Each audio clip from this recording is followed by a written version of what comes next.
Salut, mon nom c'est Pierre, je suis conférencier, je suis aussi un passionné de voyage et aujourd'hui, on va te présenter des images concernant un documentaire que nous avons tourné en Floride. Le documentaire s'appelle Floride Road Trip avec un capitaine. Oui, avec un capitaine parce que j'accompagnais Serge Letarte, qui est capitaine de bateau, et l'idée de se retrouver en Floride, c'était pour faire en sorte qu'il puisse se trouver un travail de capitaine là-bas en Floride. Alors, on a tourné toutes sortes d'images, mais aujourd'hui, on va vraiment s'attarder à son histoire parce qu'il a fallu qu'il s'arrête à la garde côtière, la Coast Guard, je vous dis d'avance, il va faire face à de l'adversité parce que c'est pas facile de se trouver un travail de capitaine de bateau aux États-Unis et particulièrement en Floride. Alors, on va voir dans les démarches comment Serge réagit face à de l'adversité. Puis, je vous dis aussi, il a fait une rencontre bien spéciale, rencontre d'un motivateur, disons. Alors, regarde les images, c'est intéressant. Demain, Serge veut aller à Miami pour y rencontrer la garde côtière américaine. Sur l'application Hotel Tonight, près de Miami, je viens de trouver l'hôtel Catalina à South Beach pour 83 $ US la nuit. Les photos sont inspirantes et on réserve dès maintenant. Et en fin d'après-midi, on arrive à South Beach. Après avoir laissé l'auto dans un stationnement payant, on s'est acheté quelques bières que l'on boit à notre champ. C'est à South Beach qu'on retrouve la plus grande concentration d'hôtels-boutiques aux États-Unis. Le nôtre est très bien situé sur l'avenue Collins.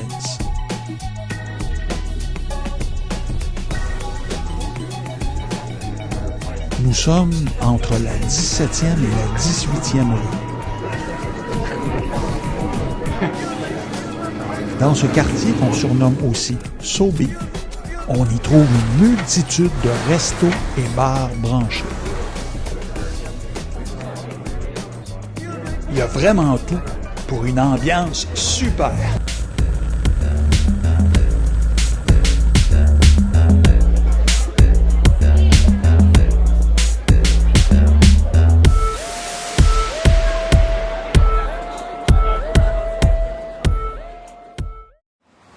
South Beach offre une belle plage de sable blanc. Au stand des sauveteurs, situé près de la 3e rue, à 7 heures tous les matins, on y donne gratuitement des cours de yoga. C'est une des façons de débuter la journée du bon pied. Une journée importante pour toi, Serge? C'est ce matin, mon Pierre, qu'on va avoir des nouvelles de la garde côtière. Je te souhaite d'avoir des réponses à tes questions. Serge rencontre une responsable de la garde côtière. Je vais retourner l'attendre dans l'auto, puis tantôt on va en savoir plus long. Ça va être très, très difficile d'obtenir quoi que ce soit de la garde côtière américaine. Les lois protègent les résidents de la Floride, les résidents américains. Ça me prendrait un numéro d'assurance sociale américain. Ça me prend, avant d'avoir quoi que ce soit, 2 autres, ça me prend un numéro social, ça me prend un visa d'immigration, ou un visa de travail, ou un permis de travail. Puis le plus qu'ils vont être capables de me donner avec tout ça, suite à une formation, puis suite à des examens, ça va être un permis pour conduire un petit bateau avec 6 passagers. Ouais. Fait que c'est extrêmement frustrant d'avoir un brevet de 3000 tonneaux pour un capitaine côtier qui est non reconnu ici. Ouais. Alors, c'est une façon, je crois, de protéger leur marché, leur job. OK. Il faudrait que j'immigre aux États-Unis, que je devienne citoyen américain, puis là, que je repasse mes examens à zéro, de A à Z. Il n'y a aucune reconnaissance de permis, il n'y a aucune reconnaissance d'expérience. OK. Très décevant. OK. Très, très décevant. Par contre, l'industrie du bateau privé n'est pas régie par la garde côtière. OK. Je pourrais être capitaine, rémunéré sur un bateau, tant que ça reste un bateau privé, puis que j'emmène pas de passagers qui payent pour faire le tour. Pour rentrer sur le bateau, Ouais. puis faire un tour de bateau. Ça, faudrait que je trouve un millionnaire. Pour OK. les demander. Puis à Fort Lauderdale, les agences de placement, est-ce que ça couvre aussi pour le privé? Oui. OK. Oui. Donc, il faut aller voir par là. Oui. On va passer par la prochaine étape. OK. On va voir ce qu'on peut faire à ce niveau-là. J'ai rarement vu Serge aussi découragé.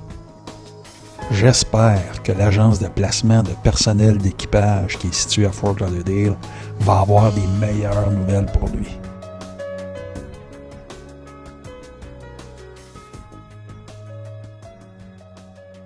Wow! On s'attendait à quelque chose de plus gros. Mais Heather a pris le temps de bien répondre aux questions de Serge.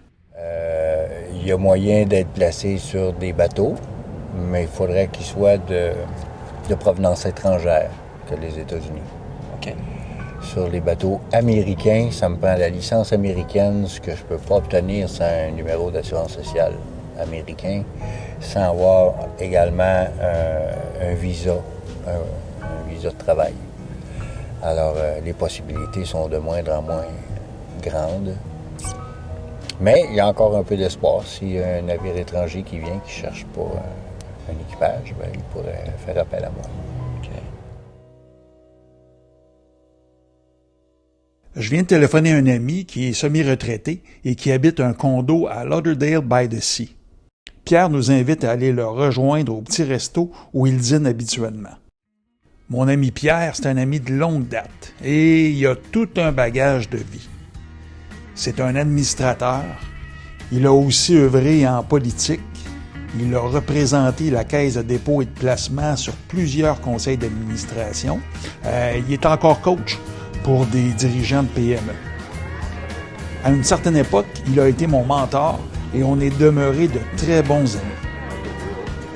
Pierre, c'est un leader et un excellent motivateur. Il vient de servir un bon pep talk à Serge qui en avait grand besoin. En plus, avec sa gentillesse, Pierre nous invite à séjourner à son condo. Wow, on est vraiment choyés.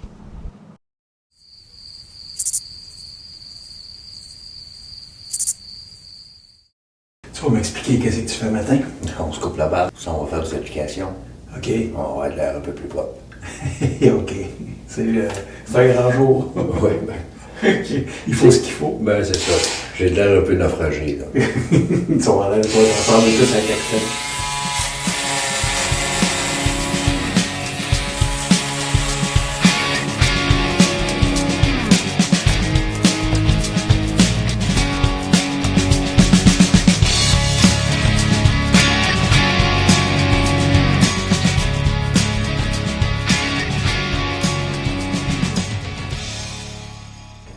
Écoute, le but, c'était d'aller à la marina directement pour aller chercher des réponses. Ouais. Ça donne qu'on rencontre une dame qui s'occupe du placement d'équipage sur les gros bateaux.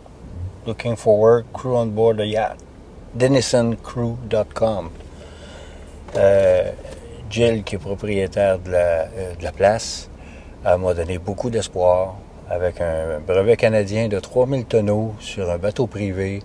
C'est très reconnu et mon expérience va être également reconnue. Alors, fuck la US Coast Guard. Hey, salut, monsieur. Et que ça fait du bien de voir Serge qui est souriant et qui a confiance maintenant. Puis, je suis content. Pierre est mon ami depuis très longtemps, puis son cousin. Tu deviens mon ami automatiquement. On devient amis. On devient amis, effectivement. Après quelques bières, on sort pour le souper. À Lauderdale by the Sea, à proximité de l'intersection de Commercial Boulevard et Elmar Drive, on y retrouve une multitude de restos. Ce soir, Pierre nous fait découvrir Vinny's. La pizza est délicieuse. Avec les apéros, la bouteille de vin, pour nous trois, l'addition totale est de 132 $ US. L'ambiance est super. J'y ai même fait la connaissance de Janice, une Ontarienne qui passe une partie de l'hiver ici. J'ai son numéro et on doit se reparler.